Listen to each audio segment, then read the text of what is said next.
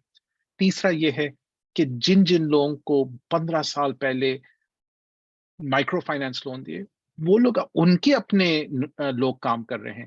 تو ایک پوری نسل بڑھتی چلی جا رہی ہے. اور اب جو دیکھیں، اب جو ہمارے اپنے بچے ہمارے اسکولوں میں پڑھا رہے ہیں، ہمارے اپنے بچے کلینک چلا رہے ہیں، ہمارے اپنے بچے جو ہیں وہ اوبیٹ ہیلپرز کے پروگرامز چلا رہے ہیں. تو یہ جو چیز ہے کہ پوری فل سائیکل کے لوگ اپنے پیروں سے ہی نہیں کھڑے ہوئے، پھر انہوں نے کہا نہیں ہم کیمپ نہیں چھوڑیں گے. ہمارے پاس جو یہ اپرچونٹی آئی، بنسبت کہ ہم بھاگ جائیں، ہم یہیں رہیں گے، ہم یہاں پر لوگوں کی مدد کریں گے، کیونکہ اگر ہم چلے گئے تو ان کو کون یاد رکھے گا. تو یہ ایک بہت ہی خوبصورت چیز جو 20 سال جو دیکھ رہے ہیں. میں آپ کو سچ بتاؤں، جب 20 سال پہلے ہم نے شروع کیا تو اس وقت ہم نے سائیکل رکشا سے شروع کیا اور باتھ روم سے شروع کیا. کبھی سوچا بھی نہیں تھا، مطلب کہ آپ امید سے جاتے ہیں کہ شاید ایک دن آپ ایک چیز دیکھیں، لیکن سچ مچ میں کہ یہاں تک پہنچنا اور یہ چیزیں دیکھنا اور یہ پھل دیکھنا، امید تھی لیکن سوچا نہیں تھا کہ کبھی ہوگا. اور یہ بہت بڑی بات ہے کہ اوبیٹ ہیلپرز ماشاء اللہ سے، اور ایک یہ فیملی ہے، والنٹیئر کرتی ہے اور کام کرتی ہے. ہمارے یہاں بھی یہی ہے، ہر رمضان میں ہم لوگ ایک افطار اسپانسر کرتے ہیں اور فیملیز کے ساتھ مل کے. ہماری قربانی ادھر ہی ہوتی ہے، کیونکہ کام ہم دیکھتے ہیں فرسٹ ہینڈ. ایک فیملی جو اپنا سارا وقت والنٹیئر کر کے انہی فیملیز کے لیے لگا رہا ہے. سر، اور یہ سر جو پورا جرنی آپ نے ایکسپلین کیا، اس میں کہتے ہیں نا journey of 1000 miles starts from a single step, and we are very lucky that we have انبار Khan, the one who took the step, اور اس کے بعد کہاں سے کہاں بات نکل گئی. اچھا sir, because you are a teacher by profession, اور جو ٹیچر ہوتا ہے، بیکاز میرا بھی تھوڑا سا ایسوسیشن ہے اس پروفیشن سے، تو اس کو بڑا وہ جب کی چیز کو لوگوں کو شاگرد ہوتے ہیں، لوگوں سے ملتے ہیں، ان کو ساتھ ساتھ ایجوکیٹ کرتا رہتا ہے، خود بھی محفل میں یہ ایجوکیٹ ہوتا ہے نئی لاٹ سے بھی. لیکن یہ جو فیلنگ ہے کہ جن لوگوں کے پاس کھانے پینے کو کچھ نہیں تھا اور کوئی اپرچونٹی نہیں تھی ان کو کھانے پینے کو، رہنے کو، اور اس کے بعد اب وہ یہاں تک پہنچ گئے ہیں کہ انہوں نے ایجوکیشن جن اسکولوں میں حاصل کی وہاں سے نکل کے آپ سے ڈائریکٹ انٹریکشن بھی ان کا ہوا، تو ہاؤ واز دیٹ فیلنگ؟ بہت ایکسٹراڈنری. بلکہ میں یہ بچوں کے نام سنتا تھا، کیونکہ میں مطلب کہ میری اپرچونٹی نہیں ہوئی کہ میں جا سکتا. تو میں زیادہ تر میری انٹریکشن دور سے ہوتا ہے، واٹس ایپ کے تھرو، زوم کے تھرو، کبھی گائیڈنس. تو یہ جب پہلی دفعہ میں ملا یہ ان لوگوں سے، تو میں آپ کو ڈسکرائب نہیں کر سکتا کہ کیا فیلنگ تھی. کہ یہ وہ بچے تھے جن کا میں نے نام سنا تھا، میں نے ان کو واٹس ایپ کے تھرو سنا، میں نے ان کو زوم کے تھرو گائیڈنس دی، ان سے باتیں ہوئی ہم نے. اور یہ وہ بچے تھے جن لوگوں نے کہا کہ دیکھیں ہم کب تک باہر کے لوگوں پہ ریلائی کریں گے، ہمیں خود کچھ کرنا ہے. اور یہ وہ بچوں نے ان کیمپوں میں خود سے اپنے کمیونٹی میں گئے، انہوں نے کہا کہ ہم خود اپنے پیروں سے ہم کیا کر سکتے ہیں، چھوٹا بڑا کوئی فرق نہیں پڑتا، کیا کر سکتے ہیں. تو وہ جب میں پرسنلی ان سے ملا، اور پھر جس کیلیبر کی ان کی انٹریکشن تھی، ہماری انڈیانا یونیورسٹی ٹاپ اسکول ہے ماشاء اللہ سے اس فیلڈ میں، اور وہ اس لیول سے بات کر رہے تھے کہ سب لوگ کہہ رہے تھے کہ یہ کون ہیں اسٹوڈنٹس، مگر دوسرے لوگ پہچان رہے تھے کہ یہ ایکسٹراڈنری لوگ ہیں. اور پھر جب انہوں نے ایک دن لوگوں کو بتایا اپنی کہانی، تو لوگ دنگ رہ گئے، دوسرے پارٹیسپینٹس دنگ رہ گئے کہ سبحان اللہ، یہاں سے آپ یہاں تک پہنچے ہیں کہ آپ آج ایک دن ایک این جی او میں آئے ہیں، سیکھ رہے ہیں کس طریقے سے پروفیشنلی این جی او چلائی جائے. تو کہتے ہیں کہ اللہ تعالیٰ آپ کو کبھی کبھار آپ کی زندگی میں ہی کچھ گفٹس دے دیتے ہیں، میں کہ اللہ تعالیٰ کے جو میریکلز ہیں. And for me it felt like that کہ اللہ تعالیٰ ایک طرح سے کہہ رہے ہیں کہ دیکھیں سبحان اللہ، یہ اچھا کام کر رہے ہیں، میں آپ کو ایک چھوٹی سی چیز دکھا رہا ہوں کہ کیا خوبصورتی ہے اس کام کا، کرتے رہیں. شاہد صاحب، ایک اور بات ہے جو میں چیزوں کو محسوس کرتا ہوں، تو اس لیے I try to put it in simple words. جو میں نے ایک بات نوٹ کی ہے پچھلے 13-14 سال سے، جب سے میں اوبیٹ ہیلپرز کے ساتھ ایسوسیٹ کیا ہے ریڈیو آزاد نے، اور ہم ان کے ساتھ کام بھی کرتے ہیں، اور بہت سارے لوگ ہیں جنہوں نے ریپرزینٹ کیا ہے ریڈیو آزاد پہ اوبیٹ ہیلپرز کو، ان سب لوگوں کے اندر نا کوئی خاص قسم کا ایک اسپارک ہے. پتہ نہیں کیا ان کی کوئی موٹیویشن ہے ایسی، یا ان کے چہرے سے یا کچھ ایسا لگتا ہے، یا اب آئی ڈونٹ نو انہوں نے یہ لیا ہے انوار خان کا جو پیشن ہے اس سے، یا پھر جو انہوں نے ریزلٹس دیکھے ہیں پچھلے 20 سالوں میں، بچے جو کہیں کے نہیں تھے اور آج کل وہ کہاں پہنچ گئے ہیں اور وہ کتنی ان کی لائف میں میریکلس چینجز ہوئی ہیں, یا جو انیشیٹو آہستہ آہستہ جو لے رہے ہیں, اب جیسے روہنگیا کا بھی لیا تھا اور بھی, تو کیا ایسی بات ہے جس کی وجہ سے لوگ اتنے الائیو ہیں اور they so close to the purpose and the cause that OBAT is supporting? دیکھیں 3 فیکٹرز ہیں میرے خیال سے. ایک تو یہ کہ انوار بھائی کو جب لوگ دیکھتے ہیں وہ اپنے کام پہ جاتے ہیں, کام سے اٹھتے ہیں, جیسی ان کی جاب ختم ہوتی تھی وہ بنگلہ دیش پہ فون پہ ہوتے تھے. ہم لوگ دعوتوں پہ ملے, کہیں بھی ملے, انوار بھائی فون پہ ہیں. کدھر ہیں؟ بنگلہ دیش پہ فون ہے. ایک انسان, ایک فیملی اپنا سارا کا سارا وقت, بلکہ ارلی ریٹائرمنٹ لے لی تاکہ اس کام پہ کرتے رہیں, not as a paid employee, مطلب ایز والنٹیئرس. ہمارے گھروں میں لوگ میل انویلپ بھرتے تھے تاکہ ہم کریں. تو مطلب کہ ایک تو یہ جذبہ کہ یہ ایک فیملی, ایک آدمی ایک کام کر رہے ہیں اور اپنا ہر چیز دے رہے ہیں, تو ان کی سنسیئرٹی دیکھ کے آپ کو ہوتا ہے کہ نہیں ان کو سپورٹ کرنا. اور وہ ہیں بھی بڑے دل کے اچھے اور مطلب کہ ویری فرینڈلی. تو ایک تو یہ بات ہے کہ ایک وہ سنسیئرٹی دیکھتے ہیں. دوسری بات یہ ہے اوور ٹائم جس طریقے سے کام کیا جا رہا ہے کہ یہ نہیں کر رہے کہ ہمیں کہتے ہیں نا کہ یا تو آپ کسی کو مچھلی دے دیں یا پھر آپ کسی کو سکھائیں کیسے مچھلی پکڑنا ہے.